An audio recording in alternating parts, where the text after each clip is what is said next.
के बाद अब यूपी की विधानसभा उपचुनाव की तैयारियां शुरू हो गई हैं, जिसको लेकर मुरादाबाद के पूर्व सांसद डॉक्टर एस.टी. हसन ने कहा कि पार्टी के राष्ट्रीय अध्यक्ष अखिलेश यादव का आदेश होगा तो उपचुनाव लड़ने में कोई हर्ज नहीं होगा।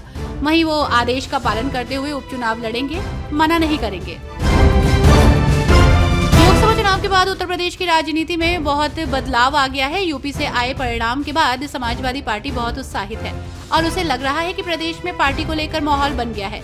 तो वहीं अखिलेश अभी विदेश में हैं और वहां से आने के बाद एक अहम फैसला लेने वाले हैं, जिससे यहां की सियासी माहौल में गर्माहट आ सकती है।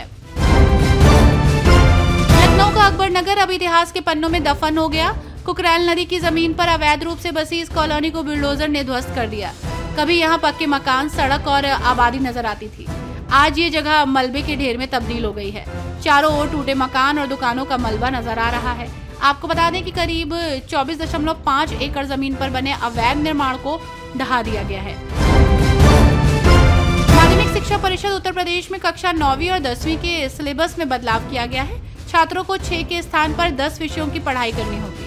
आपको बता दें कि 2025-26 शैक्षणिक सत्र से कक्षा 9वीं और 10वीं में कुल 10 विषयों की परीक्षा कराई जाएगी, जबकि मेरिट 7 विषयों के आधार पर बनेगी। अभी मात्र 6 विषयों की परीक्षा ली जा रही है। यूपी पुलिस देश भर में करोड़ों लोगों के चहेते मुख्यमंत्री योगी आदित्यनाथ की सुरक्षा व्यवस्था को और मजबूत करने जा रही है। इसके लिए महकमा 1 करोड़ रुपए से अधिक मूल्य के अत्याधुनिक उपकरण खरीदने की तैयारी कर रहा है। आपको बता दें कि विभिन्न आतंकी समूहों सहित कई राष्ट्र विरोधी ताकतों की ओर से संभावित खतरों को देखते हुए महकमा हर स्तर पर मुख्यमंत्री के सुरक्षा घेरे को लगातार मजबूत करता रहता है। आपको बता दें कि सीएम योगी को Z+ श्रेणी और NSG कमांडो का कवर प्राप्त है। सोम और संजीव बालियान ही नहीं, बुंदेलखंड और पूर्वांचल तक प्रत्याशी अपनी हार का ठीकरा भीतरघात को बता रहे हैं। मसलन बीजेपी बुंदेलखंड की 4 में से 3 सीटें गंवा बैठी। इनमें बांदा लोकसभा सीट भी है। यहाँ पार्टी प्रत्याशी की हार के लिए प्रत्याशी का चयन और कार्यकर्ताओं की उपेक्षा प्रमुख वजह मानी जा रही है। चुनावों में खराब प्रदर्शन की वजह तलाशने के लिए स्पेशल 40 टीम का गठन कर यूपी की सभी 80 लोकसभा सीटों पर भेजा गया है। ये टीमें 26 बिंदुओं पर अपनी रिपोर्ट तैयार कर रही हैं। वहीं इस रिपोर्ट के आने के बाद बीजेपी उन भीतरघातियों और हार के जिम्मेदारों पर कार्रवाई करेगी, जिसकी वजह से पार्टी को यूपी में हार का मुंह देखना पड़ा है। उत्तर प्रदेश के अलीगढ़ के बहादुरगढ़ी गांव के युवक गौरव की हत्या के बाद परिवार न्याय की मांग को लेकर धरने पर बैठा। इस परिवार से मिलने आजाद समाज पार्टी के अध्यक्ष और नगीना से सांसद चंद्रशेखर आजाद पहुंचे। वहां उन्होंने परिवार के सदस्यों को न्याय दिलाने का भरोसा दिया।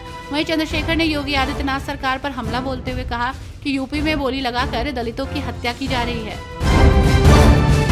उत्तर प्रदेश के आगरा में भाजपा नेता की गोविंद डेयरी में अमोनिया गैस के रिसाव से ऑपरेटर की दम घुटने से मौत हो गई। 5 अन्य कर्मचारियों ने किसी तरह भागकर जान बचाई, तो वहीं सूचना पर पहुंची दमकल की टीम ने रिसाव बंद किया। यूपी पुलिस ने मिनिस्ट्रियल स्टाफ के पदों पर आउटसोर्सिंग से भर्ती की चिट्ठी आखिर कहां से और किसने लीक की, इसकी जांच शुरू हो गई है। सोशल मीडिया पर जो चिट्ठी वायरल हुई है उस पर मेरठ के एडीजी जोन दफ्तर की मोहर लगी थी। तो ये माना जा रहा है कि ये चिट्ठी मेरठ जोन के ही किसी पुलिस दफ्तर से लीक हुई है।